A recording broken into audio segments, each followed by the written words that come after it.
Welcome, everyone, to Real Talk Food Safety with Tia and Jill. We are excited you are here with us today. We are. Thank you for joining us for another exciting episode. Yes, and we are here to talk about a topic that we know is top of mind of people. Mhm. When do I stop? Right? Right. When do I just stop? When do I give up? When do I pivot and do something different? Yeah, especially in a space where we're taught not to be quitters. Like we need to Mhm. build resilience. We need to be persistent. We need to be determined. Yeah. All that sounds great, but there are times, or when do we know when it's Mm, time yeah. to be like, that's a no-go. Like Yeah. diminishing returns, loss of energy, like what is it that allows us to know like it's time to take a step back or pivot like you said. Yeah. And when you talk about like we're here to not give up and keep trying and keep pushing, I feel like that's a message that even organizations give to their people, right? Like stay on this journey with us and having this vision of we're going to be different in the future.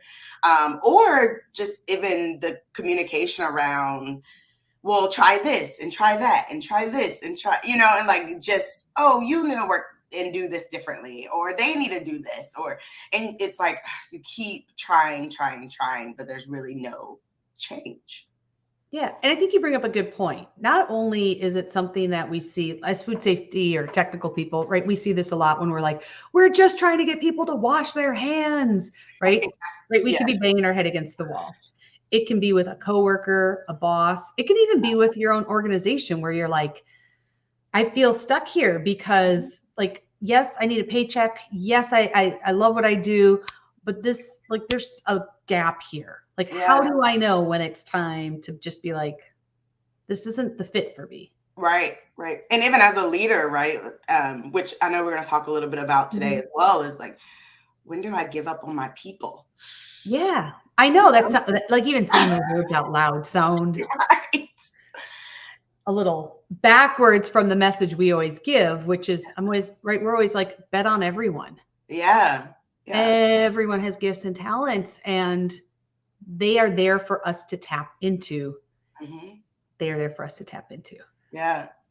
Well, it's funny we ask that way because people ask us those questions, right? Mhm. Or we see those questions out there as well, where it's like, when do I put my person on a PIP? Mhm. When do I raise concerns about this person to upper management? When do it's just that when is that right time for these conversations or to manage people out of the organization, right?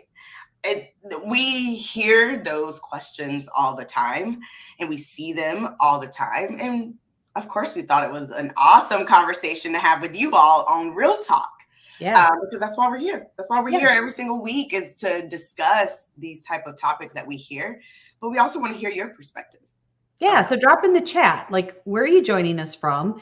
And when you think of like giving up on people, what comes to mind? Yeah. Because we also want to distinguish between relationships that are toxic, abusive, Mm, not good, right? yep, So good point. if those fall into another category, we want to be really clear, like those are things that probably elevate, escalate to another place Right. because, just personal safety, physical, psychological, emotional, those Hmm. all fall into that. So Absolutely. Absolutely. That's a that, that's that a really that's good a point. whole other layer that if we need to talk more about, we certainly can do that as well. But this is kind of that general, like, when do I give up? And yes, I might not get along and I might feel like it's toxic in this Mhm. relationship or this space, but like, how do we navigate through that part? Right.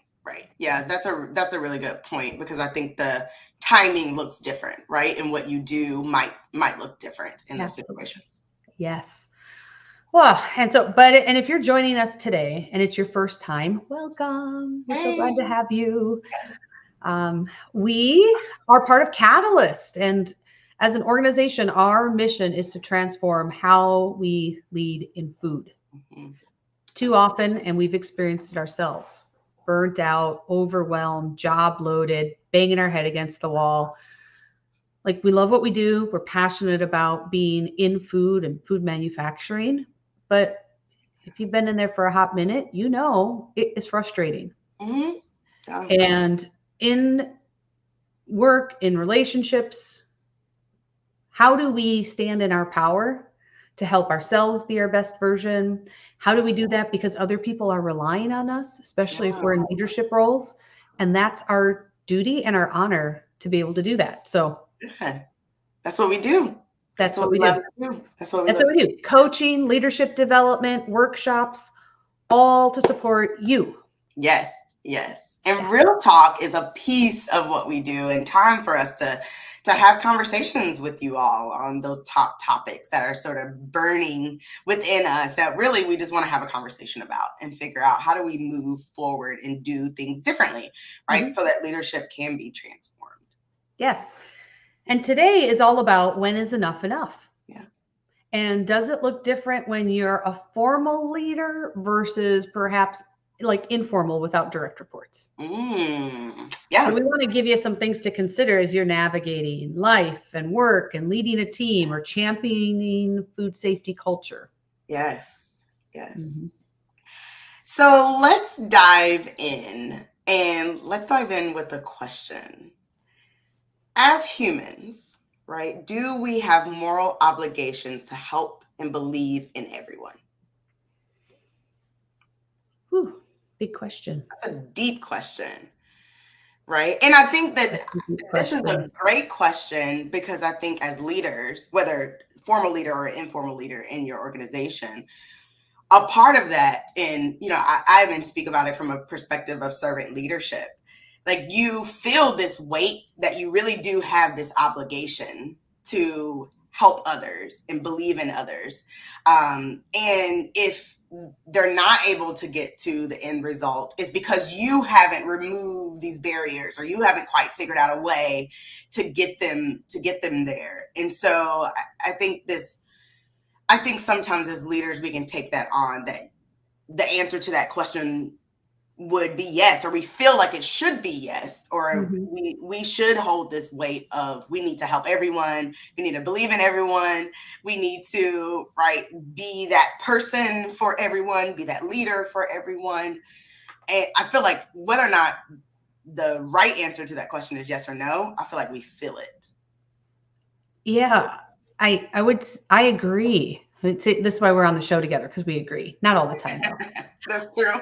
But I think even as a human, right, we have these human to human connections that, we can pretend don't exist. We can not be aware that they exist. They can unconsciously exist. Yeah. But I think there's a core part of us that when we see another human suffering or in pain, like, it still has this little something that happens in us. Yes. Yes. But I think the part that might be challenging is sometimes it's hard or uncomfortable to stay in that space and hold that for someone.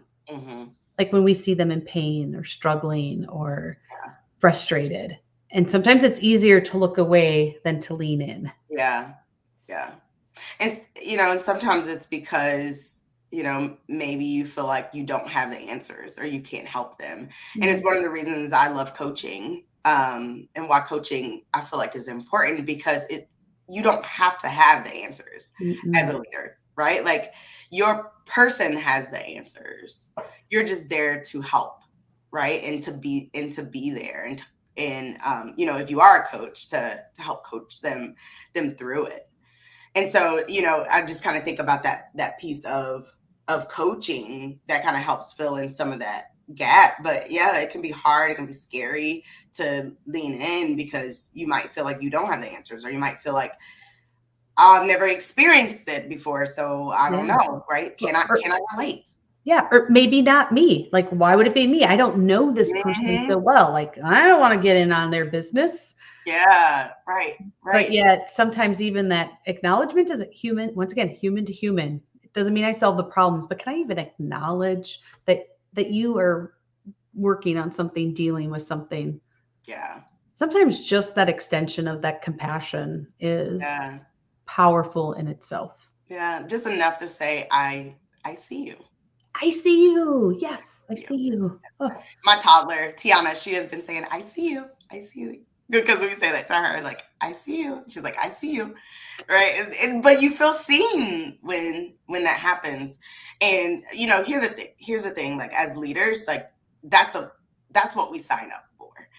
Right. Once we say we want to be a leader, we want to lead in our space, we have signed on the dotted line, right, that we want to tackle that hard stuff. we are. No matter how hard it gets. I was actually just on the phone with a client who was like, people, oh, it's the hardest part of this job, but it's also the best part Yeah. of this job. Yes. Yes. Yes. And as leaders, we feel that, right? Where it's like hard or scary or frustrating. But then when we look at it, especially after a I feel this way all the time and this is like in any conversation in personal life and professional life, where it's like, I have to have this really difficult conversation. And then I have it. And then afterwards, I'm like, I'm so energized by that conversation because I was able to help that person, help them realize or something, help them move forward. Maybe we aligned, got on the same page. I don't know, whatever the conversation is, but I feel so energized by it. Yeah. And like as leaders, that I think that's a great place to be in, is that even if you're scared or frustrated or your instinct is to kind of step away, when you step in and it energizes you, I feel like you're in the right place. Yeah. And I think you bring up a really great point, because I think when we think about leaders, and now I'll say I'm guilty of this. When I was an early leader, like something would bubble up and I'd be like, oh, my schedule's full today. Tomorrow I'll work on it. Yeah. That's we could talk about that more in another episode, like around like conflict and some of that. Oh, but yes. like the time to deal with that is now. Yes. And I think when we think about like giving up on people, I think sometimes we feel like too much time has passed from maybe when something kind of manifested and started versus perhaps where we are today. And we think, oh, I don't know if I can save this. But yet, as the leader, we always have, you're always good at saying this, Tia, that we need to be the bigger person. Yeah. Right. Yeah. Like we signed up to take care of people. Yeah. We're not just managing a process or a system or trying to be like the business leader. Yes, we are, but we signed up to take care of people by doing all of those things. Yes. Yes. And that's not easy to do. Mm-hmm. It's not easy to be the bigger person every single time. No, it's exhausting at times, but you can't give up on the other person. Right? Like if they're like, well, I didn't have time to email you back, or, oh, I forgot to text you, or whatever it is, like you still have to be the one to stand in this space. Right. Exactly. It's one of the reasons why we talk about in boot camp and through our programs of managing your workload and saving space for these conversations. And one of the reasons why lately we've been having conversations around middle managers and how their roles should be structured, because a lot of this time of connecting with people and having conversations with them, like that is important and should be built into the job in your time.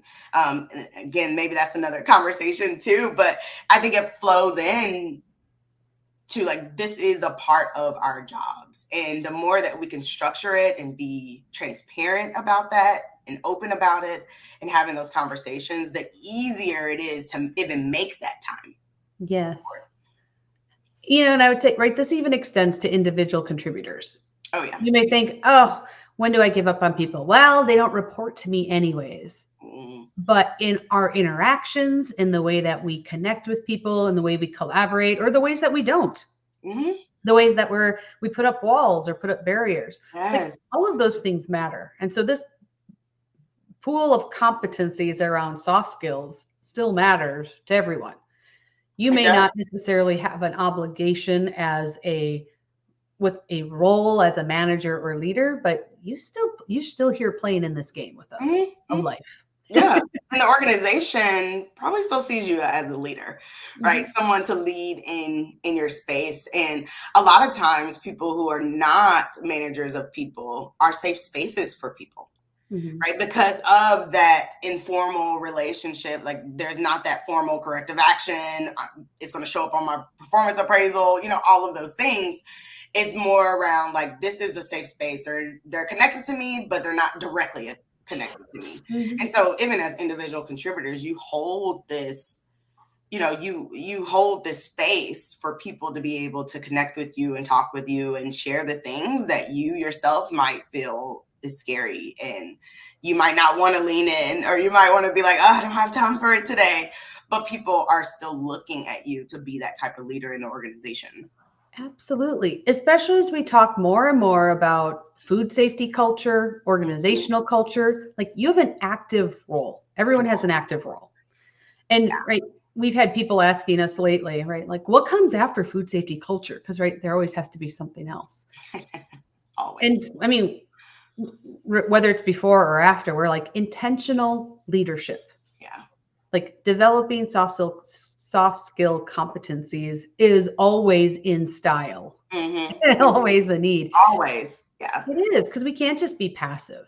No. And I come from a family and from a space of like passive is like how we dealt with things. And Yeah.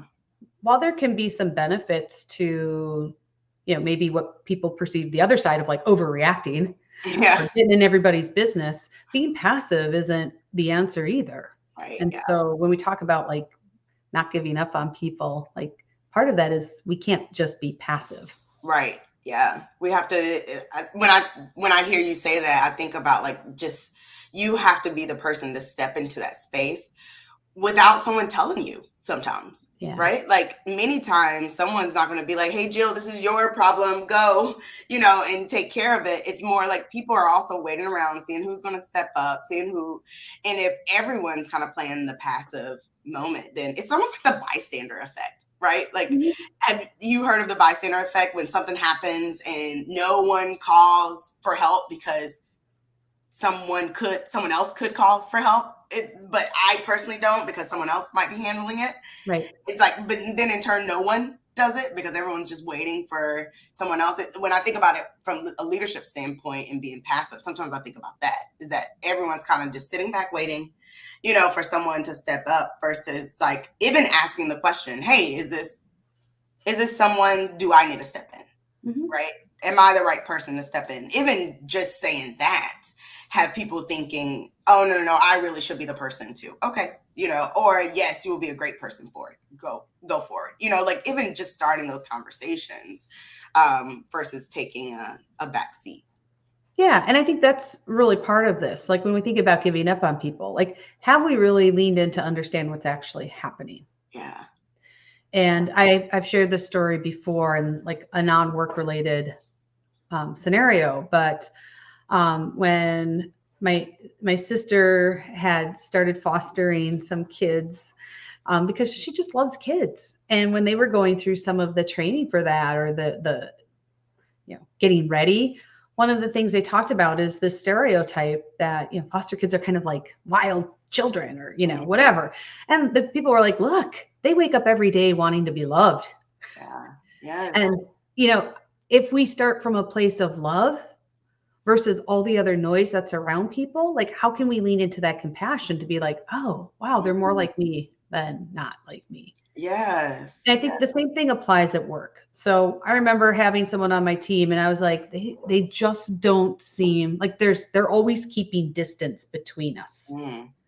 Mm. And I couldn't understand. And when you try to work with someone that you feel like you're always kind of getting the strong arm, you're Yeah. like, what's with that? And really, you're right, if I had not leaned in to be like, hey, I'm feeling this. Like, can we talk about that? Because I don't know if you're feeling it or not. We had the best conversation about what they were sensing and how I was sensing it and how they were sensing me sensing, like all these parts. Yeah. But had I never asked, all I would have said is going back to Tiana, like, I'd be like, I don't see you, but Yeah. I do see you. Right. You matter to me. Yes. So Yes. I'm telling them I'm not giving up on you because I want to intentionally move in this space to be with you. Yeah. And how scary was that? How Awful. scary was You know how that? much I had to plan and rehearse in my head the conversation and like how I thought they might respond versus how I could respond. And I mean, if you know me, I write things out. But the other part that was really eye opening is how, right, I was contributing to the situation, whether Yeah, I felt like I was or not, passively, unconsciously, yeah, I still had a role. yeah, yeah. How did you feel afterwards? Amazing. Yeah. That like in the bigger picture, somebody that like we were closest compared to other people on the team Mm. later. Yeah. So even being able to say, like, I see you, Mhm. I see you, like, even that brought you all closer from a relationship standpoint. Yeah. A professional relationship, but also even from a personal standpoint, probably because you probably talked about things just from a personal standpoint, how you two interact with one another, how you can interact with one another going forward. Yeah, and it wasn't rosy overnight, don't get me wrong, but it was that first layer of being like, hey, we're both willing to step into the ring together and Yeah. talk about, or to the space together Right. and talk about like, where are we and how that opened doors for later. Yes. Because some of the, it was part of the perception of like, well, that felt like a barrier, or it felt like Yeah. you had told me not to go in that direction, or you were telling me this. And I'm like, oh, wow, I didn't realize that. Right. But Right. also then the messages that came back, like, oh, I thought you just didn't care. I thought you were like, I got this. So then I didn't offer out stuff. Yeah. But we Yeah. just weren't right. Our communication was off. Yeah. And you really wanted to understand. You took that Mhm. next step of understanding what is really happening here Mhm. and understanding that piece of how do we work through it if we can work through it, right? And how do we get to the other side? Yeah. Like, what do you need from me? And what do I need from you? Mm-hmm. I think that's a fantastic story, and that's one that's really, you know, it's almost like my stomach gets kind of like when you're about to have a conversation like that. But it's like it's so much better afterwards. We need leaders to step into that space and have those type of conversations if we are going to have better workplaces and better cultures. Yeah. And part of that goes back to what we talked about, mindset. Like Yeah, going into it and I'm like, oh no, I'm nervous yeah, about this. Instead, I could be like, oh, I'm so excited to like bring some clarity to the situation. yes. I'm so excited to learn more. Like Hmm. that's all mindset that since then I've learned help support being in this space easier than before. Right, exactly. And probably contributes to how you show up, right, to Mhm. that conversation. Oh, heck yeah. Yeah. And I think as leaders, you can do the same thing even if you see your teammates, right, having conflict. And if you need to pull those teammates together. So, Mhm. as you talk about this example, I remember when I was leading an operations team and these two people on my team, like they were friends and then all of a sudden they weren't. And it was disruptive to the group because they weren't talking, they weren't communicating. And I remember I pulled them both after shift, and I had no idea what I was going to do or what they were going to do, if it was going to be screaming or not. I had no idea. But I pulled them into a conference room and I said, "What is going on with you two?" And literally, that was the only question I asked the whole time. And they started talking with each other and saying, like, this is why I'm acting this way is because, this is what I'm getting. And they're like, well, that's not what I meant. Like, I love working with you. And like by the end of that Mhm. conversation, they were hugging and crying, and literally all I asked was, what is actually happening? Right? Like, what is going on? And I remember sitting there just kind of watching the conversation unfold. And by the end, literally, they were hugging, they were crying, they missed their friendship. And I never saw a problem after that with these two. And when I think back, and especially with your conversation, with your example of how you were able to lean in, sometimes what if you hadn't been able to lean in, or your leader or someone outside of the group saw like this Yeah. dynamic was going on? How can you help, right? How can you help this dynamic with someone to understand, like, what is really going on in this space? What are Mhm. we missing? right? And I think it goes back to having that compassion and being able to say, like, I see you as a unit, I see you as individual people, and I want to understand what is happening and if I can provide any assistance to it. And I didn't. They were able to talk it out and do what they do, but I was ready to be there for them. And support that, like not giving up on them. Yes. And Yes. it's fascinating in your story and in mine. It's almost that we've already, like the people in these, like, and I was the one, right? I made up stories about the other space or the other person. I mean, like I have this narrative in my head, like, oh, they won't like this, or they might like that, or they'll respond this way, or they're doing it because of that, or they're doing it wrong, right? There's all this stuff. Yeah. And what it reminds me of is kind of these assumptions that lead to lack of clarity. And if you remember, this is funny, maybe this is the theme for the week, because yesterday at boot camp, how many times did expectations come up? Like we don't have clarity and expectations. And so someone said that they literally wrote it down twice during our conversation. Right? But like that just being clear is kind, Brene Brown always says. But how do we get clear expectations? Because it's not that we necessarily, like, people want to give up on each other or give up on what they're doing, but if things aren't clear, they're like, I don't know what to do here. Right. Yeah. People start filling in the gaps. Yeah. They start filling in the gaps of, okay, I have some of this information. I know some of this information. I've done some of this information in the past, and they try to force fit it together versus like when you have these really clear expectations on how, I'm supposed to work, how we're supposed to work together, then it's easier to have those conversations. It's easier to move forward and to, I almost kind of think about it as like this unit, right? You're able to move easier together as a unit when those expectations are clear. Yeah. And it kind of reminds me, so as we talk about like even having that gap in expectations, I think it's really powerful to think about like that sometimes we need to believe in others before they believe in themselves. Because when you've been in this space where you're like, I don't know, I've always been here, they just tell me what to do, I don't know if I can do more, or whatever that story is, that's really just uncertainty. And they're like that, I'm going to say like they've kind of given away their power, not intentionally, but right. Like, how do we believe in them so that they can feel like, yes, you have purpose, you have value. Yeah, that is so important. And I think it goes back to that question of, how have I contributed to the situation, and how can I contribute to the situation, to the future, or how am I willing to contribute to the situation in the future? And a piece of that is believing in them and being able to like breathe this life into them where they're able to then decide, right? Like, am I passionate about this or am I not? Do I want to do this or not?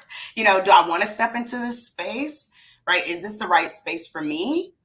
This person believes in me, right? Like we remember those times where it's like, I don't know if I can, be on this basketball team, or is this the right job for me? Yes. I don't know if this is the role for me. Did I take on too much? Right. And people are like, no, you can do it. You can do it. I've seen you excel before. I've seen you do this type of work before. And then you're like, okay, maybe I can. Maybe I can do it. Yeah. And I think it's interesting. Sorry, let me grab this. Alive at Work. Yes. Thank you, Amy Parks, for recommending this book. Amazing. But this book, which might show up in our book club in our community, which we'll tell you about later. Yes. The part that I love about it is, I think sometimes people who really have a solid belief in themselves, and whether it's confidence, esteem, whatever that is, like they're like, I don't get it when people don't, which is cool. Like, I love that you've been able to be in this space where this other part isn't an understanding, but I've sat in this space, so I get that. Yeah. And it's this book, what I like about it is it gives not only examples, but also data and research on why this happens, and why when somebody's been in this space for so long, they don't just flip a switch and they're like, "Boom, I'm over here." Right. Right. It takes time to come back to the space, no matter how much of a nurturing area or space you've been given, no matter how many times people say, I believe in you, you can do this. Like Yeah. it's additive. Like little by little, they'll start moving into the space where they can better believe in themselves, but it Hmm. doesn't happen overnight. No, it And doesn't. that's why sometimes people, I hear them be like, well, I don't need to be like a cheerleader at work all the time. Well, maybe that's the wrong term, but But you kind of do need to but be a cheerleader for your people, right? yeah, as humans, For how do we people. help lift humans up around us? Right. Exactly. Exactly. How And do that we can be done in encourage discouragers? That role's full. exactly, exactly. And maybe that's a better word than cheerleader. It's more how do you encourage? Yes. How do you uplift? Right? You can put all of those words in there, exchange them for what fits best for you. But you need to be that rah-rah person for your team, for your person, right? And Yeah. even if we're talking about, I know we're talking about like people and how to get them there, right? Or how do you get there yourself? But even when you talk about like the achievements that you and your team have gotten. You kind of still need to be a rah-rah for your team to share that information. Yes. Leaders by nature need to inspire. And what that looks like for each leader is different, but that is part of your role as a leader. Yes. Yes. And I think going through all of these things is really important because when you do get to the point where you're like, I think I'm going to like this person, I think like they need some other type of support, which I call the coach up or coach out. Yeah. You still have to be able to look at yourself in the mirror and know that you gave it the effort you could, Mm-hmm. that you Mm-hmm. explored options on how to help lift this person up. And maybe that's outside of maybe where your skill set is, your ability to do that. Maybe you need to call in the reinforcements, whatever Yeah. that is, but you still have to be able to know if you're like, I can't help them move further, then how do you move in that space? Right. Exactly. Exactly. And I think honoring that person, right? Yeah. Like honoring that person and looking at it from the lens of that person, having that compassion, right? And really diving into what's best for them, help guides those conversations and those actions. And this one makes me think of a manager that I've worked with, and when I got into the organization, it was clear that other people there didn't feel like she was a great fit for the organization. Mm. And I remember coming in and thinking like, I'm not going to just let go of this person without doing my own research, without understanding, right, exactly what is going on. Have there been clear expectations?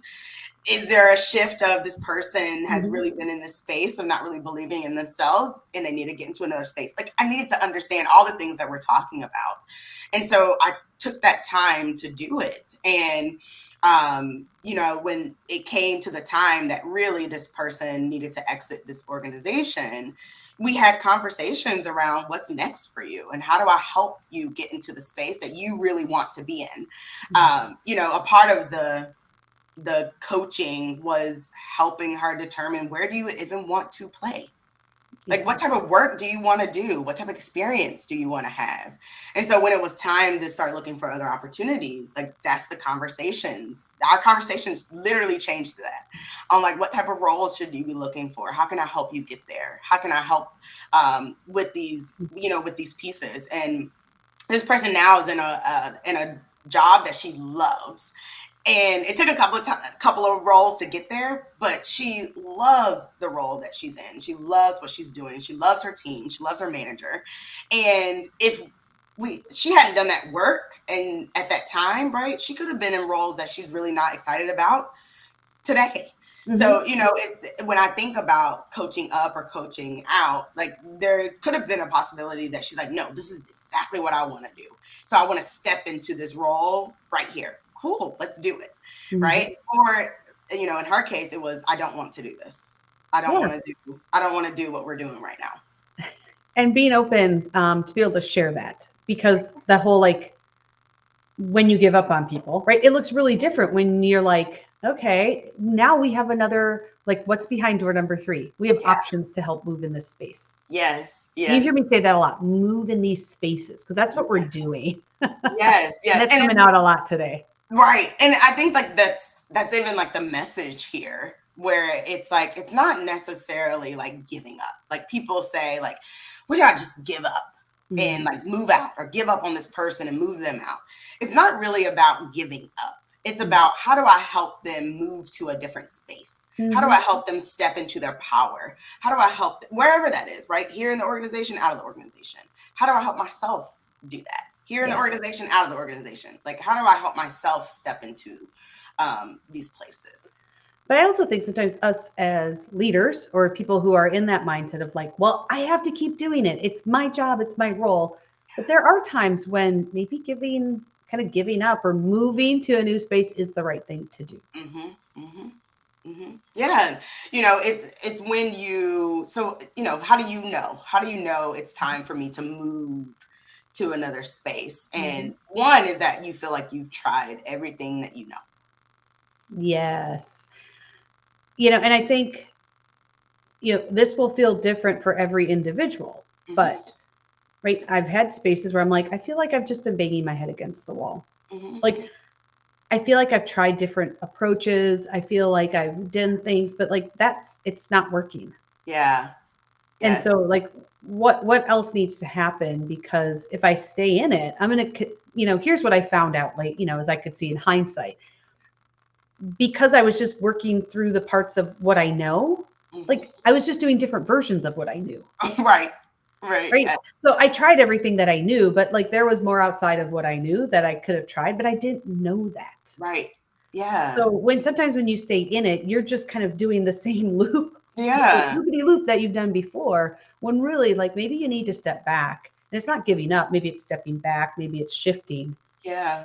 to be able to go come from a different space, Mm-hmm, different mm-hmm. angle.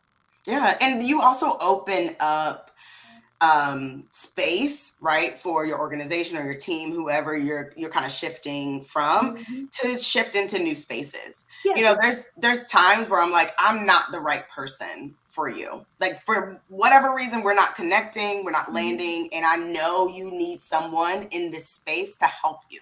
Mhm. So I need to remove myself so that you can have someone to actually help you because we're just not connecting. Yeah. And that's looking at it from the other person's perspective, even to say like I need to shift. So for my own being, but also for Mhm. you so you can grow, so you can do what you want to do. Yeah. But I think the other part is, even as we talk about that, like I was stuck in this space of like I only know these things. Who else is my phone a friend? Yes. Right. That's when I stepped out and went, huh, technical skills and being, getting another certification and doing all those things isn't helping me navigate this relationship. Right. Like I need something more. That's Yeah. when I worked with a coach. Y'all know I'm Mhm. really biased on that. But who else, whether it's, a counterpart, whether it's a mentor, an advisor, a Yeah. coach, like Mhm. who else can help you navigate through the situation to know like what Yeah. else could we try? Or Yeah. have we tried everything? Mhm, mhm. Yeah, yeah, my coach was the same way. I was at a wall, and I remember my coach saying, I'm kind of going back and forth, really trying to figure out like, is it the right thing to do for me to shift away? And so I'm like asking all these questions and trying to figure out and want more data, right? And I remember she was like, I think you already know what Mm. you need to do. Like you already know what you need to do. What is more data going to do? What is more Yeah. conversations going to do? What is more like you have everything you need to make a decision. Mhm. You just need to make the decision. Yeah. And I'm sure that came from different bits of information. Like, right, Mhm. we've worked with people, like I had somebody the other week who said, this person really just needs to move off my team. Right. And so sometimes like you already know that, but it's that humanness of us that's like, I don't want to give up. But Yeah. sometimes that shift is what helps people go, okay, I already know in my gut that's the right move. How do we do that? Right. Yeah. Yeah. Mhm. We also talked about, I mentioned where, really a team might not want your help.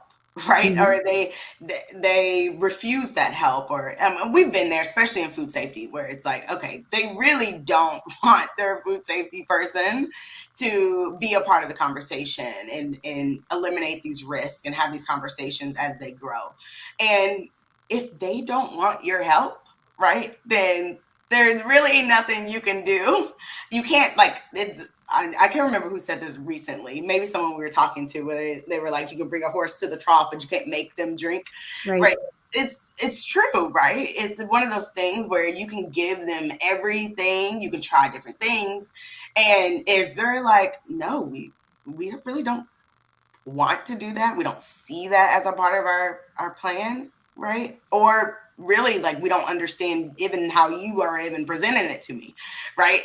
In this way, sometimes it's like, okay, like, you're not quite ready yet, you're not quite ready for what I'm doing. Mm-hmm. Well, and I think even on like an individual standpoint, like I've had done a direct report where as we went through expectations, there were some gaps to fill so that they could be more successful. Yeah. So it was setting up like, okay, we need to do X, Y, and Z. Mm-hmm. Mm-hmm. And they're like, like, I don't know if I really want to do that. Yeah. Okay, well, what would it look like for you? And I think it is asking, like, do you want to go in this space? Yeah. Because if there isn't this like reciprocity, right, the giving and taking in the relationship, Yeah. some people may not be ready to go. Mm-hmm. No matter how well intentioned you are to help them have success, they may be like, it's not for me. Mm-hmm. Mm-hmm. And so that may be the time that, once again, how do you shift? Yeah. And we recommend asking those questions, right? Like, as we walk through this and have this conversation, like, ask those questions. Ask, right? Like, how are you feeling about this? Is this the space you want to play in? You know, like, asking those questions. So again, you get that clarity, right? You really understand what's going on, so you can make the decision that, yeah, it's the right thing to do to shift, to shift here. Yeah. And I think what I see is people kind of hanging on to these things way too long. Yes. Like either we haven't gone in to ask questions and to get clarification and to understand where we want to go.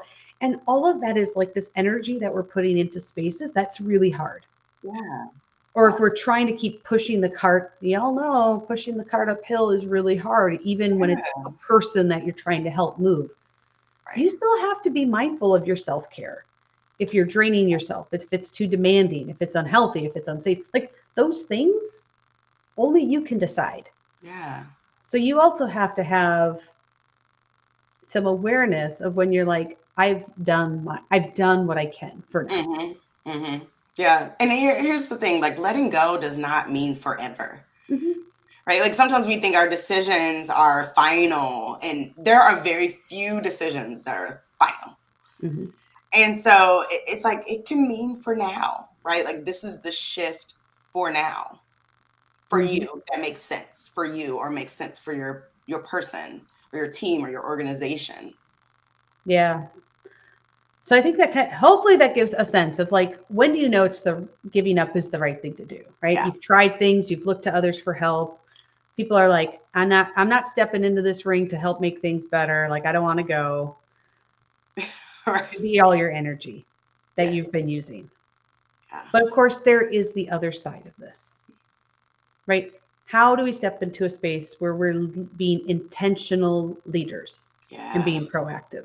Yes. Yes. So when you don't really get to the point of like, I'm pulling my hair out, or I feel this weight, or overworked, burnt out, because I'm really trying to be in this space that maybe I need to shift from. There are some things you can do to be proactive about that, so you can see it coming, sooner, right? Or so that you can be in this space and have these conversations sooner. Yeah. And I think it starts with that, right? Even in the stories that we shared, it was like this gap in communication of understanding maybe what needs were and expectations were. Yeah. So if that's the barrier, how do we create different spaces? Because we have to have different conversations. Right. Yeah. I keep asking you, Tia, how are you? How are you? How are you? But you're like, I'm going somewhere. Like I'm Right. asking you the wrong question. I should be like, oh, where's your trip? Right. Where are you Yes. going? Exactly. Right? Like Exactly. if I'm asking the same question over and over, I'm not going to get a different answer. Right. Yeah. And it sounds so simple. It really does. I think that's one of the like myths or one of the things that prevents people from really developing soft skills and people skills is that it seems like it should be easy. It seems like, oh, we should just know how to have these conversations. But in reality, to create spaces, like safe spaces to have new and different conversations, that is a skill. It is. And so if you go from a space where maybe you don't ask people like, oh, hey, how can I help you? That might be a really good starting point. Hmm. But if you ask people all the time, like, how can I help you? Most of the time when you ask people, they'll be like, there's Right. pause. Right. Like, what would make the biggest difference for you right now? Like, how do we ask it in different ways so that we can invite people to join us in the conversation differently? Yes, yes, yes. Mhm. Another way that you can be proactive is embracing people where they're at, meeting them where they at, and then understanding where do they need to be, Oh, yeah. and then what support do they need, right? And I think you had said even like before they are behind, Right. right? Like we shouldn't wait until they're at the point where they're like throwing in the towel, I'm quitting. Like Right, exactly. Then too it's like, oh, far. resources, right? We've seen that, right? I'm quitting, and then it's like, but we'll give you more money, and we'll give you a coach, and we'll give you this, and we'll give you that, and then you can, oh yeah, we'll give you your resources you asked for. Mhm. Like at that point, that person is burnt out. They might not even like being in this space anymore Yes. at that point. And the caveat I always have with that is so oftentimes when you're ready to go out the door, you're like, well, they should have. Well, did they know? Right. I'm always going to throw that out there because in our mind, it's so apparent that we're not doing well and we're overworked, but yet, How did they know? How yeah. did they know? And so even when we see people who are there, how can we have, once again, compassion? Because we've Yeah. probably been there. Right. Yes. How do we help develop skills before they're in that role? We talk about that a lot, that people that move into official manager leader roles, like soft skills, we should be cultivating those and curating those way before they move into these Way roles. before. Yeah. Some of these soft skills of how to create safe spaces, how to have these new and different conversations, people should be practicing that and getting really good at it before they step into that space so that you can hit the ground running and you can learn additional skills that you need to learn in that role in order to lead from a more strategic level or a more global level, whatever it is for your organization, for your team. Mhm. But some of the problems that we see, one of the reasons catalysts exist, right, is that we're behind, right? We are working from behind, and we're helping organizations get caught up on equipping their leaders with these soft skills. Yeah, and just humans with soft skills. Yes, yes, yes. And I Yeah, think that's important. That's important. it Where is. this And it's distinction of being a human in the space. yes. And I think an obvious place that it comes into play easily is succession planning, which can be like 5 years out, but it also can be like, who's my backup? Mhm. Because if I've got like, we all know we need backups in our roles, and even that person needs to have the soft skills to be able to step in and be Right. able to be in that space. Right, exactly. I mean, that is such a great point. When we think about, a few of you are probably thinking about this time. I know I am, where you have a backup come in, or you have a manager that's going to be here for 3 months, and they completely ruin the safe spaces you've created or relationships, and now it's just chaotic, right? So making sure, being proactive about equipping your people with these soft skills across the organization, right, as humans, allows them to be able to step into these spaces and Mhm. not tear down or not destroy, right? Or even if they're able to build, right? Like there's times that people step in and they're there for a period of time, a short stint as a backup, right? And it's like there's amazing things happening. And then the new leader comes in and that stops because there's these unequal, right, Mhm. soft skills, the skills of being able to create these safe spaces and hold these conversations and build relationships. And Yes. so that's why it's important as an organization that you're looking at all of your people and Mhm. making sure they have those soft skills. And it's also why we always recommend regular check-ins Hmm. and going beyond the superficial high level, like what's my task for today? Yes. Yes. We talk about that a lot at Catalyst. We kind of talk about it in terms of our three P's. If you don't know about our three P's, you should say hello to us because we've talked about it a few times around building Mhm. relationships. And it's really just understanding the person, right? From a personal standpoint, a professional standpoint, and what about their priorities is important to them, right? And the more you have those conversations, the more you check in with them regularly, make sure that, right, you are aligned and that you have those clear expectations, and that clarity around how you work together, how you support one another, and all the things. So we Mhm. definitely recommend those regular check-ins. Yeah, As because building that really sets the tone of your relationship. And, even doing that, right? Like when somebody starts, often we kind of make these like, oh, we knew them from before. We make assumptions about how right. we're going to work with them or how they're going to be there. Or maybe it's somebody brand new and we're going to figure them out. Oh Well, yeah. there's easier ways to do that, right? Like even something as simple as like, here's my operating manual, things I like, things that piss me off, things that bring me joy, things that are easy. Like there's a list. Love Like that. so Yes. much easier to be like, when you see this face on me, it means this. Right. Those are all things to be able to get to know people better so that, right? Once again, how do we set people up for success Yeah. so that when we get to a point where we're like, we've we've come to a crossroads where something needs to shift, like Yes. it's not giving up. It's Right. helping move people to more space to a space where they can be successful. Right. Exactly. And as a leader, you really can set that tone. Mhm. We can. And I know people will be like, oh, but Jill and Tia, you guys, you're not in manufacturing anymore. But we were. We Yeah. did all the things that we're talking about Mm-hmm. Mm-hmm. because we have been there. And is it Yeah. easy? No.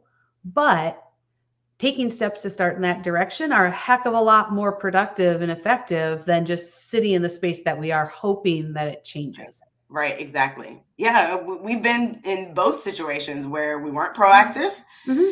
and we Yeah. were proactive, right? And seeing that difference, Yeah. right? And seeing how quickly you can get to resolution or, make your goals even and see growth Yeah. when you are on the same page and when you are proactively working with people. And I love that you bring that up because, right, that's what Catalyst is. Yes. We help get you there faster and easier. You don't have to do it alone. Right. You don't Yeah. have to just like do it when you have time. Like we can Yeah. help. We're the catalyst to help you get there and be your accountability partner. We are. So you've heard us talk a few times about boot camp. Mhm. If you're like, what is that all about? Go out to our website, Yeah. foodsafetycatalyst.com. Click on I'm a technical leader, and you're going to learn all about how we start laying essentially the GMPs and the prereqs of Mhm. being a really solid leader Mhm. in the food industry. Yeah, yeah, and this really represents what Catalyst is because we're all about being proactive, right? Catalyst was built to be a partner to an organization. That's how we've built our programs Mhm. because we know that in order to transform how we lead in food, we have to have ongoing development. We have to think about our people and prepare them for roles they're going to have in the future.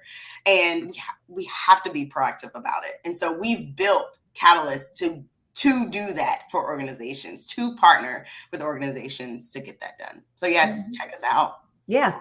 And even better, if you're like, okay, I kind of like what you're doing here on Real Talk. If you haven't joined our email subscription list, you're going to want to Hmm. Hmm. because our Catalyst community opens on Monday. And that is a private. I know, I know very we gotta have shameless. I'm like dancing a little. confetti around. But right, it's not something that we're hosting on LinkedIn because that's social media. It's in a private space so that we can have real conversations. We can have all voices be heard where everybody's there. And right, we're your partner for that. We're gonna Yeah. ask you we're gonna ask you some of the tough questions. We're also gonna ask you fun questions and easy questions. We're Mm-hmm. going to engage in a different way, but that's all part of like this gifted access to our community. Yes, yes. It's a way for you to share Mhm. and be a part of the conversation. Start your own conversations. You know, what do you have going on out there? You have access to us through live events, which we're excited about. So we're excited about this. Yeah, I mean, it's a supportive leadership development, like well-being space for people in food, Yes. because we know like collectively, like we have to do this together. So, Yeah, we cannot do it alone. You know, we've mentioned Catalyst mission on the show a few times. Like our mission is to transform how we lead in food. We cannot do that alone.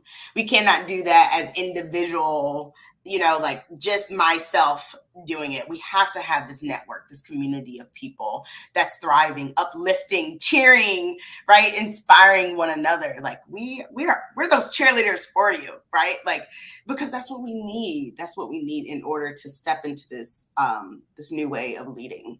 and even for those days where you're like, oh, my family doesn't get it, the people around me don't get it. Guess Yes. what? There's a community of people who are going to be like, oh, we feel you.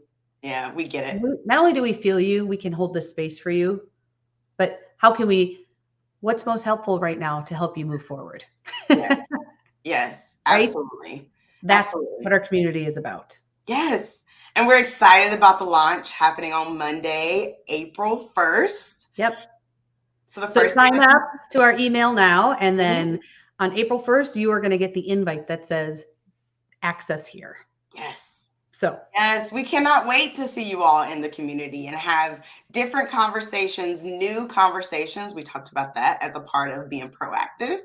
Community can help you start on your journey of being proactive, being a proactive leader, a people-centric leader within your organization, within your life, yes. honestly. Yes. Awesome. Yes. Whew. All right. Well, we covered a lot from giving up on people is really kind of reframing to like setting people up for success and helping them find new perspectives and pathways, which is really about like understanding ourselves and how we contribute and where we are. Yeah. It's protecting ourselves or understanding ourselves, I should say, the awareness of what we need so that we show up as our best version. Yeah.